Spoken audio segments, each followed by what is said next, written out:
Welcome, Remnant, and thank you once again for joining in on the conversation. I'm excited for today's conversation. I had the privilege last Sunday of attending Kingsgate Church over at Woodland Park, and I heard this woman speak. Okay, and she spoke on the topic of what is going on in the nation today, which is the racism and the injustice that Black people are facing today. And hearing her speak, I couldn't help but to hear the passion that she was using to speak on the topic. I felt I felt how genuine, she was about, combating this topic and holding the church accountable on playing their part. So I reached out to her and I asked her, please, will you join me in? I believe people out there need to hear your voice and hear what I'm hearing.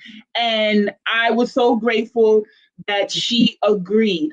So I want everyone, again, with hand clap emoji, with smiley face emoji, with the heart emoji, I want you to please help me welcome Pastor Denise Greco of Kingsgate Church. Yay! Thank you. Thank you so much, Pastor Denise, for joining in on this conversation.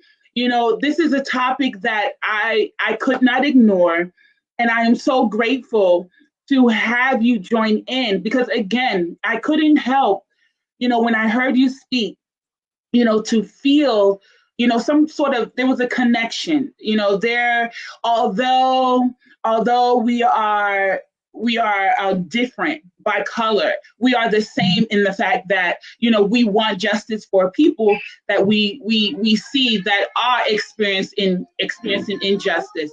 So again, people, please welcome Pastor Denise Greco. And Pastor Denise, I want you now to introduce yourself. Tell us a little bit more about yourself. Tell us about your position, whatever it is that you want us to know about you really quick. Go ahead and introduce yourself. Yes. Nora, I thank you for giving me this privilege to speak on this topic. First of all, I would just like to say that I am a white woman against racism. I will identify myself first as that. I have always been against racism, and I will always be against all forms of racism. Because that is my conviction. That is who I am, and that is who I've always have been, and so I will continue to do that. So any opportunity I get to speak for the Black community, the Brown community, the Afro-Latin community, I'm going to do that. My husband and I have been pastoring for 12 years in Woodland Park, New Jersey. We have a interdenominational church. We have a multiracial church. Basically, we started as a unified church. We have a Spanish congregation and an English-speaking congregation, which is basically also a mixed congregation. And so this has been our mission from the beginning, not just to start another church, because the Lord knows we don't need another church. What we need is was a people who really had a spirit of unity, started out with a spirit of unity in their hearts and in their thinking and in their behavior. So that is what we did. I won't say that has been an easy job, but it is what we're called to do.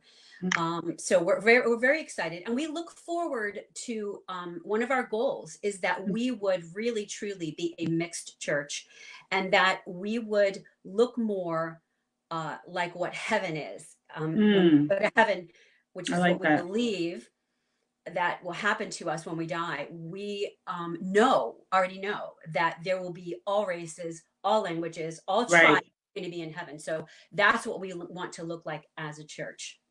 Nice. I mean, that I love the fact that, and I'm sure you noticed my reaction when you mentioned that we don't need another church. Okay, Yeah. what we actually need are people who are unified in spirit and in truth.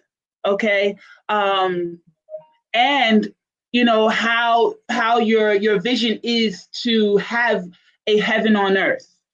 And I'm so grateful for forward thinkers like yourself and your husband, Pastor David Greco, who has this mission, and it's actually you see it actually playing out in the lives of people. So I thank you and your husband for that.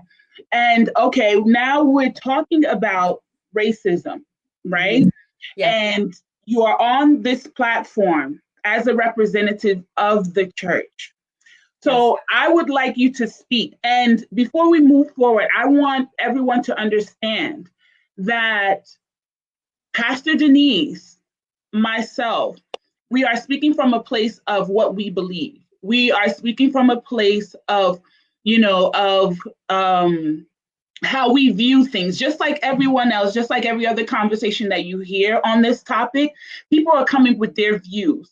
And I say that because I would love for every remnant out there that is watching to come with an open mind, to receive and to to be open to somehow maybe, have your views. Maybe your views will be challenged, and that's okay. At the end of it, this is okay, because let's not forget that, in order to combat something as huge as racism is going to take different strategies. But again, we have to be like-minded, and that like-mindedness is that what we want an end to this injustice. So with that being said, Pastor Denise, can you give us a glimpse on what your stance is, what the church's stance is when it comes to racism? Mm-hmm. Okay. If you look into our scripture, if you look into the Bible, it's very clear from beginning to end that racism is not a word that is found in the scriptures. There are words like hatred and division we see presently on the earth. And here is what our Bible tells us, that that is a sin, and that those who practice hatred in their lives and who are divisive on purpose, dividing the tribes and the On nations, purpose. if they're doing that on purpose, they will not enter the kingdom of God, and that they truly are not living what Jesus asked us to do. It's very clear. There's no way you can people misinterpret the scriptures every day, and they misinterpret and misrepresent what it means to be a Christian. But I feel like this is a very serious issue for the church. Jesus gave us an example in the New Testament. As he walked the earth in the New Testament, is very clear that Jesus was an advocate for those who were downtrodden and abused. He was a great advocate for women. Yes, he He was. stood in the gap for women who were prostitutes, women who were loose women, women who were not part of the church. In fact, he went out of his way to go and visit a woman who was considered a pagan. In fact, men were not allowed to talk to women at that time. They weren't allowed to get close to them or touch them. And Jesus separated himself from his disciples on purpose so that he could go to this woman and reform and change her life and speak his truth, spirit and truth into her. And that story speaks loudly to me, because Jesus did things that were rebellious at the time. He spoke against the religious leaders. He spoke about what the church was doing and how unfair and racist the church was at the time. And he spoke against the religious leaders and their false facades and their fake religion. He spoke against things that apparently he wasn't supposed to be speaking about, because of the law. The law was very general, very specific, Right. rather. And he spoke to the tax collectors. Actually, he hung out with them. He hung out with people who like to drink. He hung out with the prostitutes. Mm. He hung out with the thieves and the liars. He hung out with them, and he spoke to Mm-hmm. them, and he got close to them, and he touched them. Yes. Mm-hmm. So that is his example to me and to everyone else in the church on how we ought to behave towards those who have been discredited and those who have been abused. He went right at that. He Mm-hmm. tackled that, and he said, "Oh, you religious leaders want to hold me accountable to a law, to words written on a page. I'm following the spirit of love. I'm following the spirit of my heart, and I'm going to go directly to the people who need me, and directly to the people that are hurting and are in trouble." And hello, that is why I believe very strongly that this is our time as the church to speak to the injustice, Mm-hmm. to the issue of Black lives really mattering. Yes. It is our responsibility. I believe it's our responsibility to do whatever it is we can do to stand against this injustice. Just like Jesus. If Jesus was alive right now on this earth, he would be standing against the injustice Good for point. the Black community in general and the brown community in general. He would be loud and proud when it comes to that kind of injustice. Yes. So I believe this is a very complicated issue for me personally, because I have always felt this way. I never knew there was an option to just sort of count myself out and not speak into this and not be a part of change. So I feel like now more than ever, it is our time to speak up. This I is the believe time so. to. Yeah, it's definitely that time. It's like now we have an opportunity. Yeah. Now, for now is that time. Now it's that time. You spoke about how you've always felt like this. Yeah. Before the incident of George Floyd, you felt like this. Before Ahmaud Arbery, you felt like this. So it's like now this is the time, right? Mhm. And you can disagree or you can agree or you can jump in. This is the time. What I'm hearing is that this is the time, the Yeah. opportunity for all those who have felt that way to grab hold. I almost want to say, this is when we're going to know who, in fact, internally, have this passion, because this is like that time where an opportunity has finally come. We can always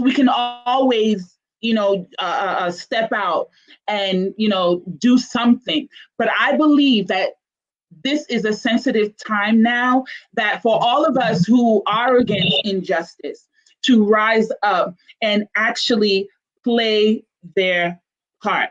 And so now when we speak about playing the part, especially when it comes to the church, Pastor Denise, what are some of those things that the church can do to play their part?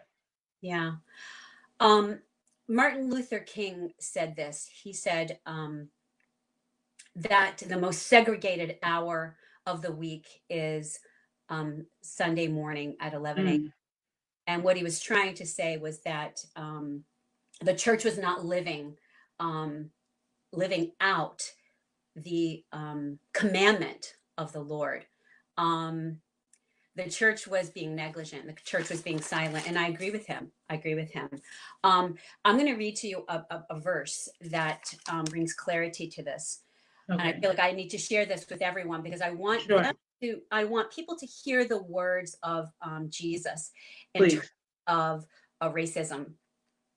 It's the one verse that I feel like really sums it up. In John 15, Jesus said, "This is my commandment, Mm-hmm. that you love one another as I have loved you. Greater love has no man than he's willing to lay down his life for his friends. And you are my friends if you do what I command you to do. So I take this very seriously. That if you want to interpret that, the words in that passage, it's very, very clear that Jesus is saying that you're supposed to love everyone equally. I want you to love one another. He did not, the Bible says that he is no respecter of people, that he values us and views us and honors us the same, no matter where we came from and no matter what kind of a life we've lived. His love is like reaching out to us, and he wants us to respond as Christians out of that love. It is a love that cannot even be explained until you've experienced it. And I think that is our first mode of operation. If you were asking me what the church should do, I could probably sit here all day and talk to you about what the church should do.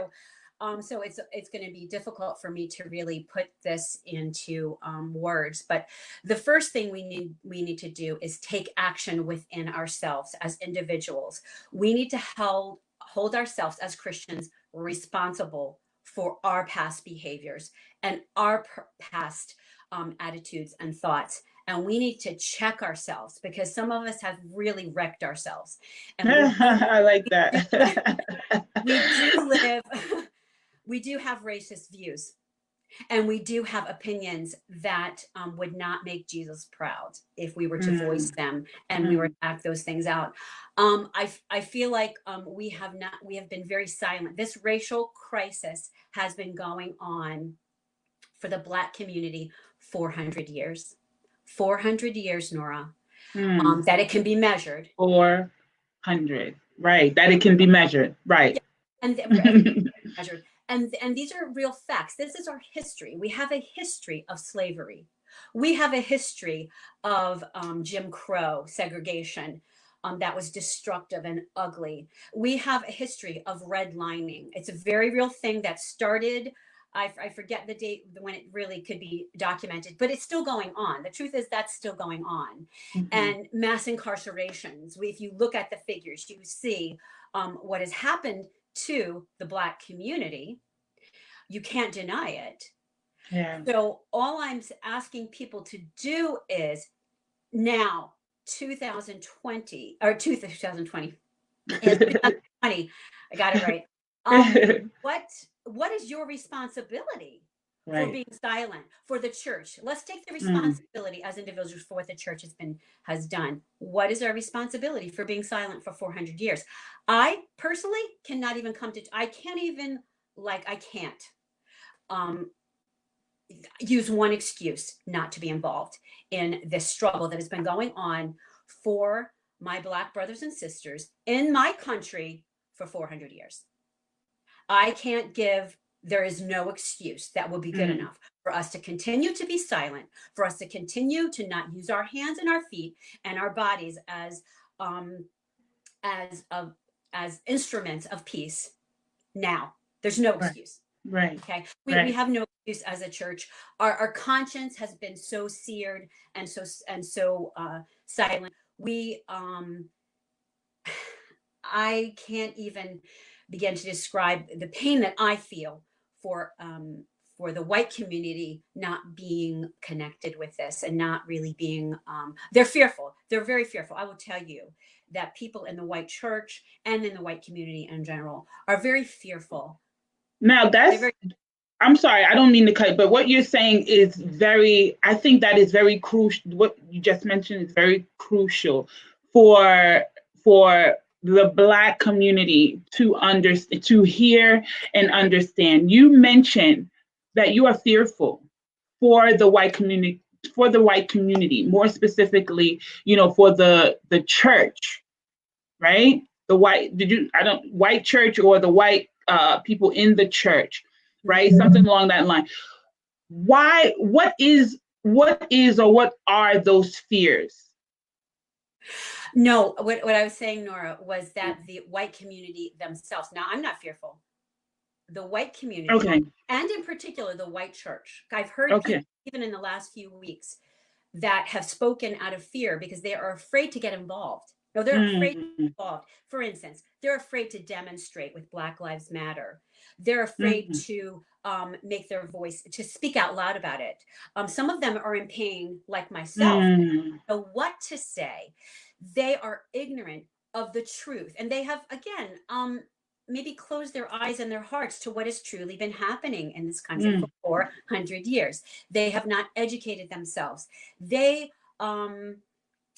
perhaps do not have Black friends and Black families that they are mm, connected.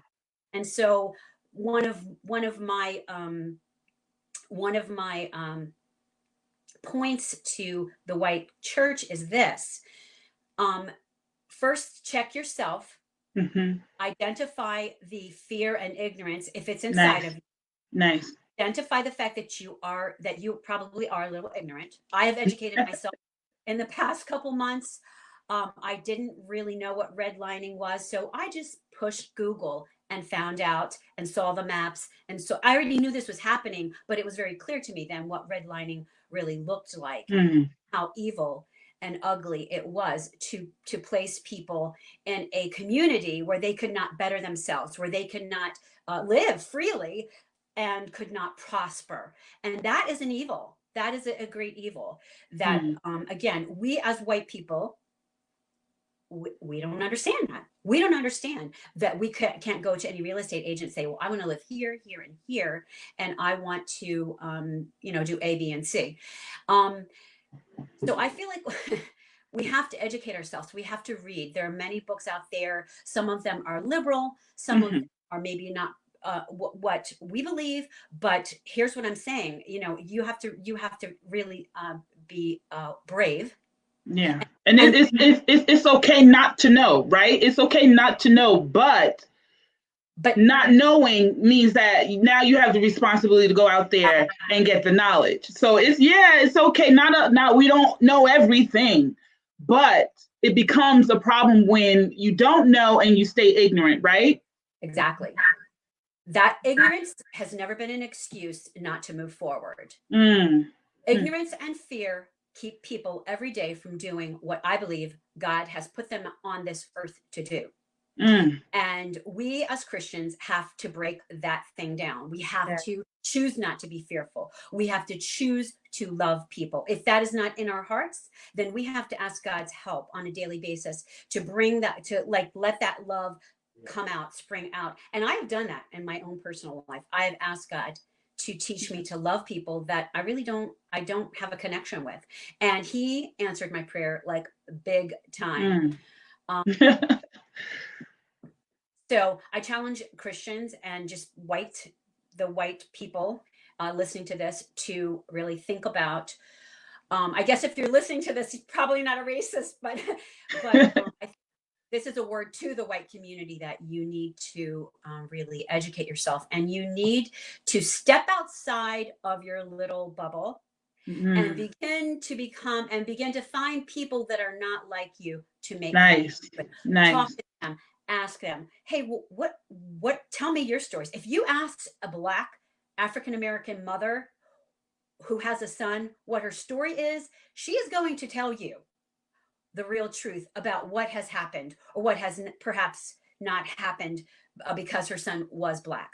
Mm. Um, I challenge you to do that. Go to an Afro Latina or Latino person and ask them, hey, what has it been like since you immigrated from such and such, from Dominican Republic or from Haiti or from Mm. Jamaica, and ask them what their treatment has been since they have been here in this country. Nice, nice. And look, as a church,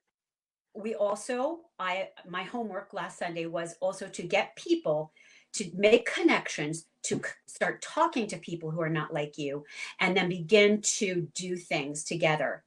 Invite people to your house from Mm. the Black community. There are some white people who have never done that. Strange to me, but they have done that. And so as a Christian, you need to be doing that, and you need to be doing things together. You need to share life together. You need to teach your children to connect with people who are not like Yeah. them. How are they going to know what it's like to be outside of the white community unless you allow them opportunities to be outside the community. It is a parent's responsibility. This is where racism starts, Nora. Where racism starts inside of the home. And racism of any kind, it cannot be allowed in our Christian community. There is no space for it. There is no centimeter of space for racism of any kind to exist in the Christian family. I like that. I like so that. It is the parent's responsibility then to make sure that their child is educated about what life is like for those outside of their white community or their white. And I believe in that very strongly. Well, charity is like the charity does start at home, right? It does start at home, and I that is one of the points as well that I bring into a conversation when it comes to, okay, what could possibly be the solutions to what is going on. I think one of the biggest strategies that we can use to come against this injustice is to start in the home, right? Take our children, because I have a 4, a 7, and a 20-year-old, and I talk to all of them because I need to train them up, like Jesus said, right? Train them up in the way they should go, so that when they get older, they're not going to depart from that knowledge. It starts with what we're putting, those seeds that we're putting into our children. You know, I my goodness, I think about what happened to Mr. Arbery, Ahmaud Arbery. That was a father and son duo, you know, along with whoever else that they claimed that was with them. That was a father and son duo. That was a situation where you had a parent that embedded such hate in their child that their child found it was proper, that it was okay to partner with their parent to kill someone. Okay, even if we take away the color, my thing is, who are you to take someone's life? Okay. And it just so happens that, you know, the Black community is the community where we're facing, you know, a lot of death when it comes to this topic. So it's very important, very, very important that we place these seeds in our children. And I know over at Kingsgate, you know, you have a wonderful ministry when it comes to the children, especially like overall Kingsgate is an amazing place of worship. It's a place where, you know, and this is not a promo. This is not everybody go to King. I'm just telling you, you know, I'm just telling all the remnants out there, everyone viewing, that based on what I have experienced and observed, you know, Kingsgate is an overall place where you will find people who are united in spirit, which also means that it's being poured into the children as well. So, Pastor, we're talking. I mentioned the children's ministry, right? Is there a specific, and it's okay, I don't know how you will answer this because I know this was not something that, you know, but is there something in place with the children's ministry at Kingsgate Church that helps, you know, place these seeds of love that we're talking about in the children? Yes. Yes, there is. And it starts with the woman who is leading our children's ministry right now. She is a Black woman. And her name is Melanie Holmes. Melanie. Shout out to Melanie Holmes. I love you, Melanie. She knows that. So she is teaching. And we are all teaching, and we all believe. We're very serious about who is teaching in our ministry. And I know that that again, teachers are mentors. Teachers you are a living example as a parent, as a teacher, of what it's like to how we properly treat one another. It's kind of a basic human thing. You don't have to complicate it. I treat you like a brother or a sister just because Right. you are, because we're together, just because we're going to church together, just because we have so many things that are in common. We cannot. Right. Yeah, we have to be in touch with all the things that we have in common. Again, the Bible is very clear. The teachings of the scriptures that we teach our children are very clear in terms of how we treat our brother and how we go the extra mile, and we Right. go our way, and we take our time, and we get uncomfortable, Uncomfortable. Yeah. because we are representatives of Christ. We are not allowed. We have no space to teach our children anything but love, and we teach them unity. We teach them to love each other. We are examples of that. In the adults have to be the examples, and the children will always follow suit. Children will not do what they're not taught. They might grow up and rebel when they're older, but Bible teaches us, like you said, that if you train your child properly and you show him the example, and children always know when we love each other. You can fake. So we have to, again, check ourselves and be sure that we are truly representing the love of Christ to one another first, and to our communities, and to our children. Because racism is a generational sin. Like you were that father and son duo that basically hunted that man down like an animal and killed him. That is a generational thing. And in the Deep South, I know about the Deep South. My father's from the Deep South, and I know about ugly, ugly, ugly racism, and probably still alive in the Deep South. And it, again, is one of the things that breaks my heart, because I'm praying and asking for change and hoping and believing that change is coming. It's just, again, unbelievable that after 400 years, we are still seeing things like happen. We're living like this. And it is, we have to recognize it for what it is. It is a generational sin that, if it is not cut off, like my parents cut it off of their background, because they are both from the South. So when they cut that off, that wasn't given to me.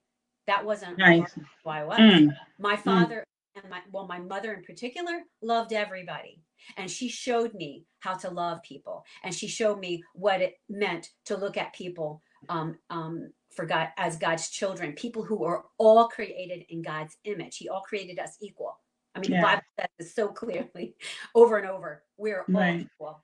Right. And if I am not following that as my guide, then if I'm not teaching it to my child, then I'm not part of the kingdom of God. I mean, what more is there to say other than what you just said? I mean, when we're talking about holding the church accountable, the truth is, because I'm going to say we too, because even, along with being Black, or brown or whatever, I am also part of the church community. I am a believer in Jesus Christ because of the love, that I've experienced with him, that, captured me. And like you said, now it becomes a situation where I'm reminded about a scripture that talks about how, that is the only way that people are going to know that you are a disciple, is by the love that you show, right?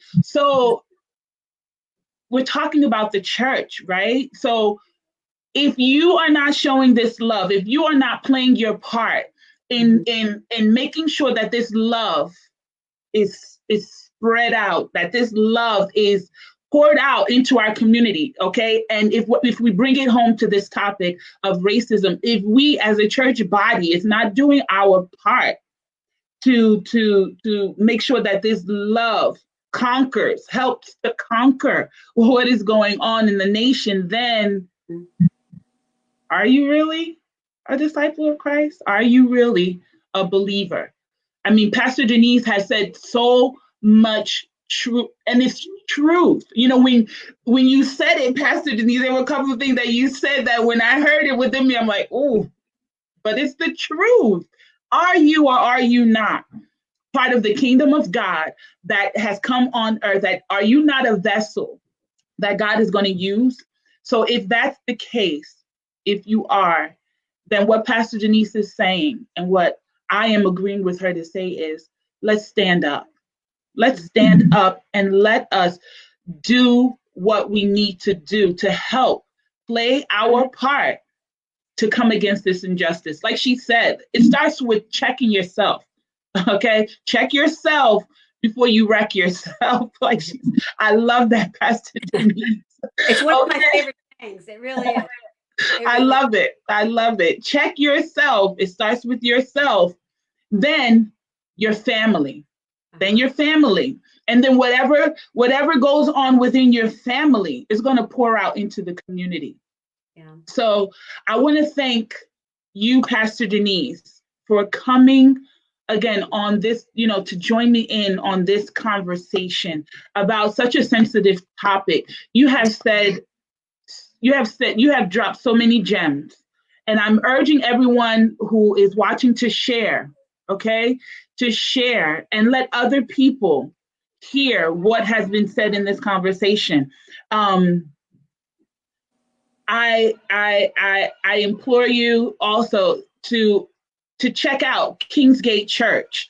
Pastor Denise is part of Kingsgate Church, Woodland Park. For those of you who do not have a church body, that is a great place to find Christ. Okay, to find Christ, to be unified with other like-minded people who want to follow after the ways of Christ.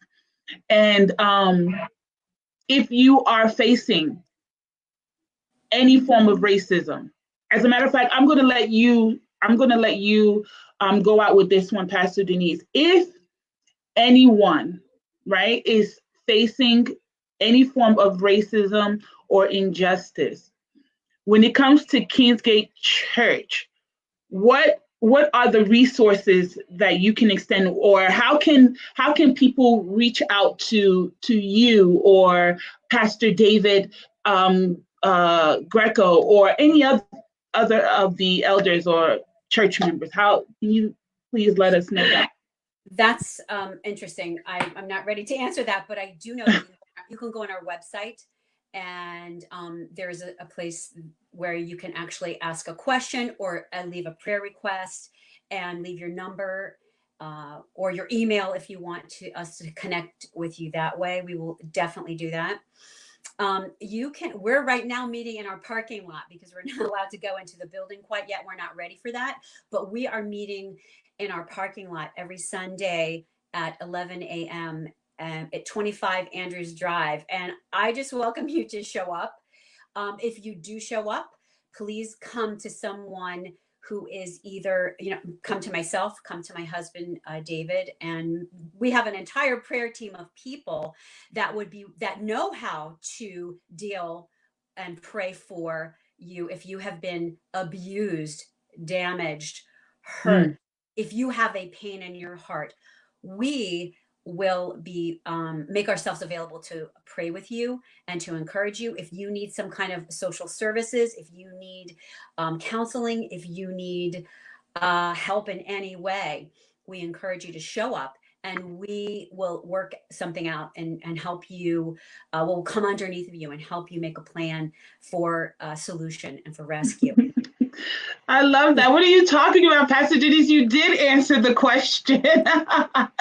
Thank you so much for that. And I am also going to post that on the Remnants of Red page, the resources that she mentioned, so that there will be a place for people to always go back to, refer to in order to find the resources that you mentioned. Again, Thank you, Pastor Denise. Thank you, all of you remnants out there that tuned in. I'm asking that, again, you would, if nothing else, you can play your part by sharing these conversations so that other people can hear it, because I believe what is being shared on this platform, this is my way. This is part of my way of doing what I can do to help towards, social transformation, right? And racism is one of those things that are plaguing our nation that I saw, and I figured, okay, let me use this. This is what I believe I can do. So please help me, support us by sharing these conversations. The videos are also available on Instagram and YouTube as well. So on that note, we are going to sign out now. And again, thank you to all of you that took your time out to join in, to tune in on the conversation. And until next time, please stay safe, stay well, and tell someone you love them. Call someone up, tell them you love them. All right. Bye, everyone. Bye-bye.